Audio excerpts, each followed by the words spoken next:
आज के शो में हम प्रॉपर्टी में निवेश करने वाले लोगों की एक बहुत आम और जरूरी परेशानी पर खास चर्चा करने जा रहे हैं। अक्सर बिल्डर बायर एग्रीमेंट में खरीद की शर्तें बिल्डर के हक में पूरी तरह से झुकी नजर आती हैं। मसलन अगर एक ग्राहक देर से पैसे अदा करे तो 16 से 18% की दर से ब्याज बिल्डर लगाता है और अगर बिल्डर देर से मकान दे तो पेनल्टी की रकम इसके मुकाबले कुछ भी नहीं होती। बिल्डर हर तरह की दिक्कत से खुद को कानूनी तौर से बचाने का इंतजाम इस करार में कर लेता है और ग्राहक ठगा हुआ महसूस करते हैं। ये मुद्दा किसी एक शहर या इलाके तक सीमित नहीं है, बल्कि ये रियल एस्टेट सेक्टर की एक ऐसी हकीकत है जिसे लेकर कंपटीशन कमीशन ऑफ इंडिया भी हरकत में आई है और उसने कार्टेलाइजेशन के मामले में कई प्रमुख बिल्डरों के खिलाफ जांच शुरू की है। भारत के फेयर ट्रेड नियामक यानी कंपटीशन कमीशन ने अब रियल एस्टेट उद्योग की जांच करनी शुरू कर दी है। देश की सबसे बड़ी बिल्डर संस्था क्रेडाई और कई बड़ी रियल्टी कंपनियों को कार्टेलाइजेशन और उपभोक्ताओं के साथ अनुचित करार करने के आरोप में जांच हो रही है। तो हमने तय किया कि पता लगाया जाए कि असली समस्या आती कहां है। हम अलग अलग बिल्डर बाय एग्रीमेंट्स की जांच करेंगे जो बड़े से छोटे बिल्डर बनाते हैं। कंपटीशन कमीशन ऑफ इंडिया ने बिल्डरों को कार्टेल बनाने के बारे में आगाह किया है। तो देखते हैं कि इन बिल्डर बाय एग्रीमेंट्स में एक तरफा और बेजा शर्तें क्या होती हैं। हमने उत्तर भारत की कई बड़ी कंपनियों के बिल्डर बायर एग्रीमेंट्स की जांच की और लगभग सभी में एक ही बात कही गई है, कुछ में सीधे तौर से तो कुछ में घुमा फिरा कर। कुछ क्लॉजेज ऐसे भी हैं जैसे इंटरेस्ट रेट हुआ, अगर कोई डिले हुई कंज्यूमर की तरफ से तो 15 से 18% पेनल्टी लेते हैं, लेकिन अगर डेवलपर की तरफ से हुई तो 1 से 2% देते हैं। आपके पीएलसी चार्जेस हैं, आपके कार पार्किंग चार्जेस हैं। कार पार्किंग चार्जेस वैसे डेवलपर ले नहीं सकता है अलग से, लेकिन सारी एटलीस्ट नॉर्थ इंडिया में सारे डेवलपर्स ले रहे हैं। महाराष्ट्र वगैरह में भी ले रहे हैं, वो डिफरेंट हेड्स के अंदर ले रहे हैं डिस्पाइट सुप्रीम कोर्ट से कि वो नहीं ले सकते हैं। डेवलपर करार में ये भी लिखता है कि वो उपभोक्ता की रजामंदी के बिना ही इमारतों में तब्दीलियां कर सकता है या उनमें चीजें बढ़ा सकता है। इससे सुपर एरिया बढ़ जाता है जिससे मकान के दाम बढ़ सकते हैं। जब भी लेआउट चेंज होगा उसके लिए objections of all the owners, जितने भी मालिक उस कॉम्प्लेक्स में बन चुके होंगे, जितने भी इन्वेस्टर उस कॉम्प्लेक्स में होंगे, उन सबके ऑब्जेक्शन इनवाइट करने बहुत ज़रूरी हैं। उनके कंसेंट के बिना कोई भी लेआउट रिवाइज नहीं हो सकता। और ये आज से नहीं, हाई कोर्ट्स ने, ऑनरेबल हाई कोर्ट ने अभी ही इस पे कुछ ऑर्डर्स दिए हैं कुछ केसेस में। उससे पहले भी जिस समय अपार्टमेंट एक्ट बना था तभी से अपार्टमेंट एक्ट में प्रोविजन है। कानून के जानकारों को कई शर्तें अनुचित लगती हैं, जैसे अगर खरीदार किस्त जमा करने में नाकाम रहता है या अपना अलॉटमेंट नहीं लेना चाहता है तो डेवलपर बयाने की रकम नहीं वापस करते बिना ब्याज के किस्तों का मूल लौटा देते हैं। बिल्डर क्षतिपूर्ति की एक शर्त लगा देते हैं जो उन्हें और उनकी मेंटेनेंस एजेंसी को किसी भी गलती होने पर भी कानूनी कार्रवाई से मुक्त कर देती है। साझा क्षेत्रों और सुविधाओं का नियंत्रण डेवलपर्स और मेंटेनेंस एजेंसी के पास रहता है, जबकि कानूनन ये आरडब्ल्यूए को दे देना चाहिए। फोर्स से मेजर राहत जैसी शर्तों की बदौलत बिल्डर बिना किसी जुर्माने के प्रोजेक्ट में देरी कर सकता है या अटकाए रह सकता है। मकान रहने लायक हो या न हो, एक बार बिल्डर ने कब्जा दे दिया तो जब तक खरीदार घर का कब्जा नहीं ले लेता 10 रुपए प्रति वर्ग फुट के हिसाब से जुर्माना लिया जाता है। समयबद्ध तरीके से भुगतान की शर्त खरीदार पर होती है, बिल्डर घर कब बना कर देगा इस पर नहीं। बाद में बिल्डर खरीदार को अदालत भी नहीं ले जा सकता क्योंकि करार में आर्बिट्रेशन या विवाचन की शर्त उसको भी रोकती है। आर्बिट्रेशन क्लॉज है दो पक्षों को एक अदर देन कोर्ट किसी इंडिविजुअल थर्ड पार्टी इंडिविजुअल उन डिस्प्यूट्स को रिजॉल्व करते हैं। लेकिन दिक्कत ये आती है कि आर्बिट्रेशन बहुत टाइम कंज्यूमिंग एंड एक्सपेंसिव होता जा रहा है। एक वो इशू है कि सोल आर्बिट्रेटर होता है और वो खुद रखते हैं, अपने चॉइस के आर्बिट्रेटर रखते हैं।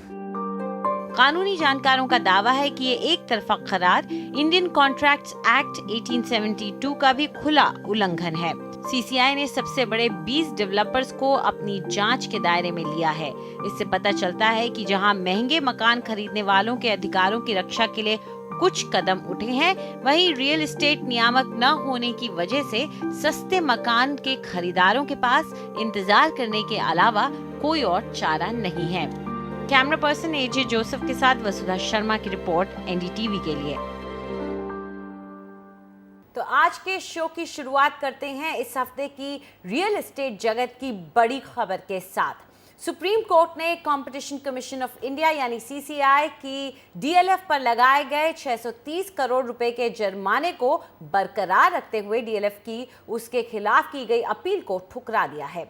कोर्ट ने डेवलपर को 3 महीने के भीतर 630 करोड़ रुपए देने को कहा है। साथ ही 50 करोड़ रुपए और ब्याज के 25 करोड़ रुपए 3 हफ्ते के भीतर देने को कहा है। जुलाई में भारत के सबसे बड़े बिल्डर डीएलएफ ने कंपटीशन अपीलेट ट्राइब्यूनल के उस फैसले के खिलाफ सुप्रीम कोर्ट का दरवाजा खटखटाया था, जिसमें 2 साल पुराने सीसीआई के जुर्माने को सही ठहराया गया था। सीसीआई ने 2011 में अगस्त में डीएलएफ के खिलाफ गुड़गांव के उसके 2 प्रोजेक्ट्स डीएलएफ पार्क पैलेस और द बेलेर के फ्लैट बायर्स एसोसिएशन की अर्जी पर यह फैसला दिया था। तो सुप्रीम कोर्ट से आए इस बड़े फैसले की वजह क्या है, ये हम आपको तफसील से बताते हैं। क्या है ये पूरा मामला? अगस्त 2011 में डीएलएफ पर 630 करोड़ रुपए का जुर्माना ठोकने के बाद कंपटीशन कमीशन ऑफ इंडिया अब फिर से सक्रिय हो रहा है, रियल एस्टेट सेक्टर से कड़े सवाल पूछ रहा है। ये मामला कार्टेलाइजेशन का है और कंपटीशन कमीशन ऑफ इंडिया ने 20 रियल एस्टेट कंपनियों को नोटिस जारी किया है।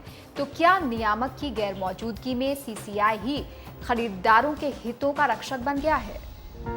आर्थिक मंदी, घटती बिक्री, पर्यावरण संरक्षण का मुद्दा और भूमि अधिग्रहण बिल्डरों की रातों की नींद उड़ाने के लिए जैसे ये मामले ही काफी नहीं थे कि अब एक और मुसीबत सामने आ गई है। भारतीय प्रतिस्पर्धा आयोग या सीसीआई जो बिल्डरों की जातियों पर जांच रख रही है। हाल में सीसीआई ने 20 टॉप रियल्टी कंपनियों को खरीदार विक्रेता करार और मूल्य निर्धारण के ढंग समेत उनके कारोबार करने के तरीकों के बारे में कारण बताओ नोटिस जारी किया है। डेवलपर्स तो फिलहाल प्रतिस्पर्धा के नए कानून की बारीकियां समझने में लगे हैं, लेकिन बिबेक जैसे खरीदारों के लिए ये फैसला उम्मीद की एक किरण के रूप में आया है। सीसीआई कुछ एक्सटेंट तक सीसीआई के वर्डिक्ट और सीसीआई ने के डीएलएफ के अगेंस्ट में वर्डिक्ट आने के बाद बायर्स का एक्चुअली मनोबल बढ़ा है, जिससे कि वो इतना कर सकते हैं कि अगर हम अप्रोच करते हैं और बिल्डर के अगेंस्ट जाते हैं तो उनके फेवर में कुछ हो सकता है। हमने कई बिल्डरों से उन्हें मिले कारण बताओ नोटिस पर उनका रुख जानना चाहा, लेकिन उन्होंने इस मामले पर खामोश रहना ही बेहतर जाना। टाटा हाउसिंग इकलौती कंपनी थी जिसने हमें जवाब दिया।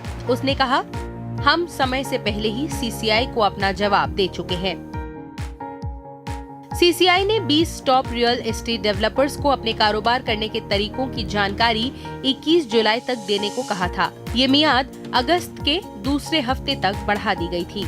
रियल्टी कंपनियां ये तो मानती हैं कि कॉन्ट्रैक्ट्स बिल्डर के हित में रहे हैं, लेकिन ये सफाई भी देते हैं कि बड़े प्रोजेक्ट पूरे होने में अमूमन 8 से 10 साल लगते हैं और इस बीच नीतियों और कानूनों में तब्दीलियां होती रहती हैं। The history is that the developers are stronger parties vis-a-vis individuals. इतिहास देखें तो लोगों की तुलना में डेवलपर ज्यादा मजबूत पार्टी होती हैं और उन्होंने करार अपने पक्ष में करवा लिए हैं। जरूरी है कि बिल्डर पारदर्शिता के साथ अपने ग्राहकों का भरोसा जीतें, लेकिन ये बात भी समझनी पड़ेगी कि जब बहुत बड़ा डेवलपमेंट होता है तो कुछ बदलाव भी होते हैं। And I think you do need to recognize, I think, when you go through a large development that there will be changes. CCI प्रतिस्पर्धा कानून 2002 के तहत बना था और इसका काम व्यापार के उन मुद्दों से निपटना है जहां अपनी स्थिति का नाजायज फायदा उठाकर समूह बनाकर या बोली लगाने में धांधली जैसी चीजों की शिकायतें आए। प्रतिस्पर्धा कानून के उल्लंघन के दोषी पाए जाने पर सीसीआई कंपनी के पिछले 3 साल के औसत कारोबार की 10% रकम तक बतौर जुर्माना लगा सकता है। जुर्माना न देने या सीसीआई के आदेशों का उल्लंघन करने पर रोजाना 1 लाख रुपए का अतिरिक्त हर्जाना देना होगा, जो 10 करोड़ रुपए तक पहुंच सकता है।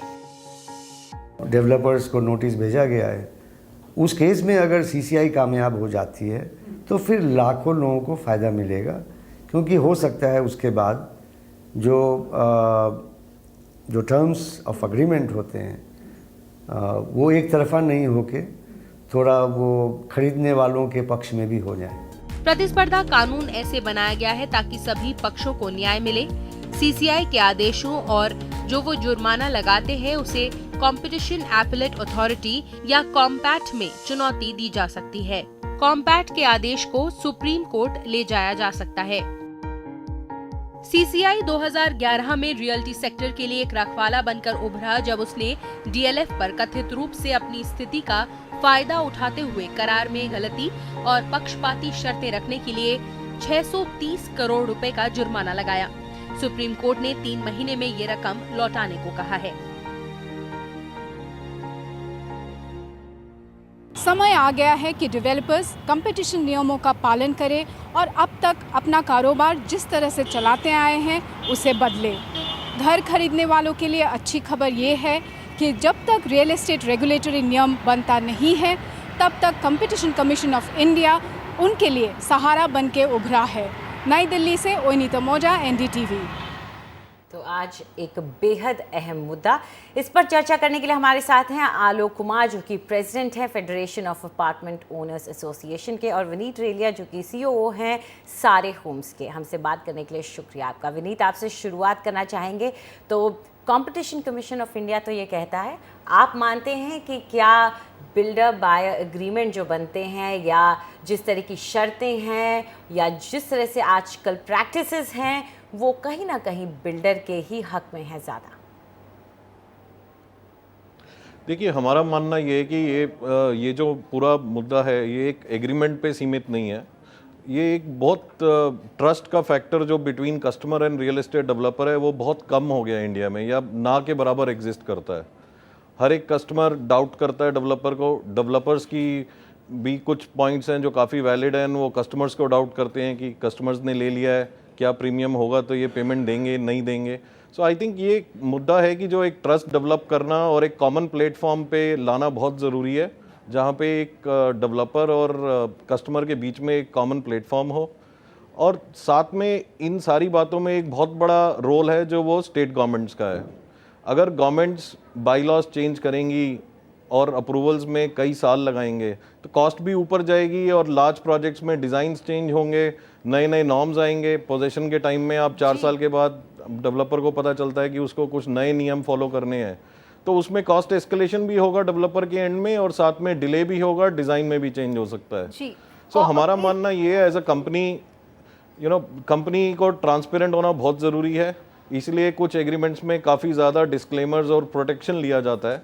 आई थिंक ये समझना भी बहुत ज़रूरी है कि डेवलपर का जो उसमें पर्पस है एग्रीमेंट का is not to cheat the customer but to protect himself. इसके लिए आई थिंक इसका सीसीआई ने एक काफ़ी अच्छा इनिशिएटिव लिया है, and I am sure the apex court will take the right decision. But हमारा मानना ये है कि एक रेगुलेटर और साथ में सिंगल विंडो क्लियरेंस होना बहुत ज़रूरी है, उससे ग्रेजुअली फेट डेवलप होगा दोनों साइड्स का। जी, आप ट्रस्ट डेफिसिट की बात कर रहे हैं आलोक, ये ट्रस्ट डेफिसिट पैदा ही क्यों हुआ? इसकी नौबत क्या इसलिए नहीं आई कि ग्राहक परेशान हो जाते हैं? क्योंकि वो जब वो बिल्डर बायर एग्रीमेंट को बाद में पढ़ते हैं, जब उन्हें किसी तरह की दिक्कत का सामना करना पड़ता है, तो उन्हें ये एहसास होता है कि उनके हक में शायद इसमें कुछ भी नहीं है। आप ऐसे बहुत सारे लोगों से मिले हैं, उनके मुद्दे को आपने बिल्डर्स के साथ उठाया भी है। जी विनीत जी ने तो काफ़ी अच्छी बातें बोली कि 1 विंडो क्लियरेंस होना चाहिए, वाकई होना चाहिए, इसमें कोई दो राय नहीं है।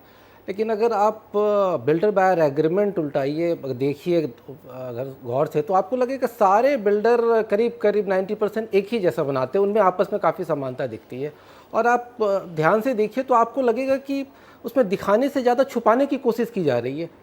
इतने सारे टेक्निकल जो लॉ के टर्म यूज़ किए जाते हैं कि आम बायर उसको समझ नहीं पाता है, और 25-30 पन्ने का करीब रहता है वो। मेरे ख्याल से बहुत कम ही बायर होगा जो लॉयर के पास जाके उस एग्रीमेंट को समझता होगा कि उसमें क्या टेक्निकल वर्ड है, कितना लीगली वो सही है। तो ऐसे टर्म यूज़ किए जाते हैं कि जब आप लेने के समय, तो आप जब पैसा बैंक से आया, आदमी लोन पे लेता है, वो सारा दिमाग उसको लोन डिस्बर्समेंट में लगा रहता है, वो तो देखता है भैया आंख बंद करके साइन करता रहता है। जब आप डिस्प्यूट में पड़ जाते हैं तो पता चलता है कि अरे इसमें तो मेरे पक्ष में कुछ है ही नहीं, सारी बातें बिल्डर के पक्ष में है। और क्योंकि बिल्डर ही उसे बनाता है, उसका क्रिएटर ही बिल्डर है, तो फिर तो वो अपने पक्ष में सारी बातें लेकर ही चलेगा। मुझे तो लगता है कि इसमें बिल्डरों को भी सोचना चाहिए कि ट्रस्ट डिफिसिट कैसे नहीं होगा। जी, यहाँ पे विनीत मैं आपसे पूछना चाहूँगी, आज आपको थोड़े से कड़े सवालों के लिए तैयार रहना पड़ेगा। क्या एज अ बायर अगर मैं चाहती हूँ कि आपने जो बायर एग्रीमेंट बना के तैयार किया है उसमें बदलाव किया जाए, तो क्या कंपनियां इसके लिए तैयार होती हैं कि बायर के लिए इंडिविजुअली उस वक्त चेंजेस किए जाएं? अगर मुझे कोई शर्त नामंजूर है तो क्या ये होता है कि या तो आप साइन कीजिए डॉटेड लाइन पे या आप अपना बोरिया बिस्तर उठाइए और चलते बनिए, क्या होता है? देखिए, इसमें बहुत अच्छा पॉइंट है। जैसे आलोक जी ने बोला, आप फ्लैट बायर एग्रीमेंट की बात कर रहे हैं। फ्लैट बायर एग्रीमेंट के साथ साथ नॉर्मली कस्टमर्स जो लोन लेते हैं वो एक लोन एग्रीमेंट्स भी साइन करते हैं। तो लोन एग्रीमेंट में जब कस्टमर साइन करते हैं, कस्टमर आंख बंद करके साइन करते हैं, जबकि मेरे हिसाब से, बिकॉज मैं भी कस्टमर हूँ, मैंने भी लोन्स लिए हैं, वो एग्रीमेंट्स भी बिल्कुल वन साइडेड होते हैं। बट जब रियल एस्टेट की बात आती है तो रियल एस्टेट में इशू क्या होता है कि आपके प्रोजेक्ट्स डिले हो जाते हैं, आपके प्रोजेक्ट्स में इश्यूज आते हैं, और जैसे आलोक जी ने कहा 90% डेवलपर्स को सिमिलर इश्यूज ही फेस करने पड़ते हैं। तो जब प्रोजेक्ट्स डिले होते हैं, डिज़ाइन चेंज होता है, जिसका एक काफ़ी ज़्यादा दारोमदार जाता है अप्रूवल्स और गवर्नमेंट मशीनरी को भी, तो उसमें इंडिविजुअल लेवल पे पॉसिबल नहीं है। जैसे मैंने बोला आपको, हमारा रीज़न क्या होता है एग्रीमेंट का, is to protect the developer also, because ultimately एक डेवलपर का इंटरेस्ट भी प्रोटेक्ट होना ज़रूरी है। बट मैं नहीं मानता कि कोई डेवलपर ऐसा है कि कस्टमर्स का अगर कोई जेन्युइन इशू होता है या कोई जेन्युइन डिमांड आती है, इवन पोस्ट पोजेशन या प्री पोजेशन, कोई भी डेवलपर जो लॉन्ग टर्म बिजनेस कर रहा है, आई थिंक कस्टमर्स की डिमांड को सुन के अगर वो वाजिब होती है तो उसमें जरूर जाके आगे बढ़ के इनिशिएटिव लेते हैं। विनीत, एक जो आम शिकायत बहुत सारे ग्राहकों की है और हमसे भी बहुत लोग इस पर सवाल पूछते हैं कि जब वो अपनी तरफ से पैसे की अदायगी करने में लेट हो जाते हैं तो बिल्डर 16 से 18% की दर से ब्याज ले लेते हैं, लेकिन जब बिल्डर खुद अपनी तरफ से देरी करते हैं, मकान देने में, पोजेशन में डिले होता है, तो जो पेनल्टी मिलती है वो पीनट्स होती है, वो इतनी कम होती है कि उसका मुकाबला नहीं किया जा सकता। तो यहाँ पर क्यों नहीं एक समानता हो? अगर रिफंड भी करने की नौबत आती है तभी बिल्डर्स आनाकानी करते हैं, तो क्यों नहीं एक लेवल प्लेइंग फील्ड हो? तभी सीसीआई को आगे आने पड़ता है। देखिए, जहाँ तक पेमेंट्स का सवाल है, आप प्लीज़ एक बात को समझिए, रेजिडेंशियल मार्केट का बिजनेस जो है, रेजिडेंशियल मार्केट का जो मकान बनाने का बिजनेस है, in a way we have contracted with the customer कि उसके एडवांस के बेसिस पे हम कंस्ट्रक्शन शुरू करते हैं। नाउ कई बार ऐसा होता है, या काफ़ी ज़्यादा कई मार्केट्स में ये प्रैक्टिस है कि कस्टमर्स किसी कारणवश एप्रिसिएशन नहीं हुआ, इन्वेस्टर्स आते हैं, पेमेंट्स डिले करते हैं या रोकते हैं, तो डेवलपर के पास क्या चॉइस है? वो प्रोडक्ट को या तो रोक दे, कॉन्ट्रैक्टर्स को बोल दे कि अभी पेमेंट्स नहीं आ रही हैं, आप रुक जाओ, तो डेवलपर्स को भी मनी बोरो करना पड़ता है। उसके लिए अगर आप उसको बैंक दर कर दोगे तो लोग लोन लेना बंद कर देंगे, तो वो दैट इंटरेस्ट जो है, वो जो भी बैंक का ब्याज है उससे तो थोड़ा ऊपर रखना ही पड़ेगा आपको, सो दैट पीपल पे ऑन टाइम। अगर बिल्डर मकान बेच रहे हैं ग्राहक को, तो ग्राहक को अगर दूसरी चीज़ों पर क्वालिटी एश्योरेंस मिलता है तो मकान की क्वालिटी पर क्यों नहीं? बहुत बार देखा जाता है कि लोग शिफ्ट हो जाते हैं। ये हम किसी का एग्जाम्पल नहीं देना चाहते, लेकिन बहुत सारे केसेस में ख़राब क्वालिटी देखी गई है मकान की, रहने के बाद बहुत सारी दिक्कतें आती हैं। एक ये भी मुद्दा रहा है कि उसके बाद ग्राहक क्या करें? बिल्डर सुनते नहीं, उसमें उनकी कोई सुनवाई नहीं होती। देखिए, आई थिंक जितने भी रिप्यूटेड बिल्डर हैं, अगर मकान की पोजीशन दिया गया है और उसमें क्वालिटी की कमियां रही हैं, तो ये बिल्डर का पूरा ओनरशिप है उसको क्वालिटी को ठीक करना। अगर कोई रिपेयर वर्क भी चाहिए जिसमें डेवलपर को अपना पैसा लगाना पड़ता है, तो वो बहुत ज़रूरी है करना। I think this is a point about maturity of the industry over time, and इसमें कोई डाउट नहीं है किसी आपको, इसमें गवर्नमेंट की भी नहीं वेट करनी है कि गवर्नमेंट आके बीच में आर्बिट्रेट करेगी कि आपकी क्वालिटी ख़राब है या कोई दिक्कत हो रही है रेजिडेंट्स को। आई थिंक ये कंपनीज़ को खुद रिस्पॉन्सिबिलिटी अपनी उठा के, और अगर कंपनीज़ को ग्रो करना है, इसका I don't think there is any other way, इसको तो फिक्स करना ज़रूरी है। Quality is very very serious. जी बिल्कुल, अगर अपनी रेपुटेशन को का सवाल आखिरकार यहाँ पर उठ जाता है तो उन्हीं को देखना होगा। खैर, मैं आप दोनों का शुक्रिया अदा करना चाहूँगी। विनीत, आपने भी आकर के पूरे सेक्टर को रिप्रेजेंट किया काफ़ी टेढ़े मुद्दे पर, इसके लिए शुक्रिया आपका।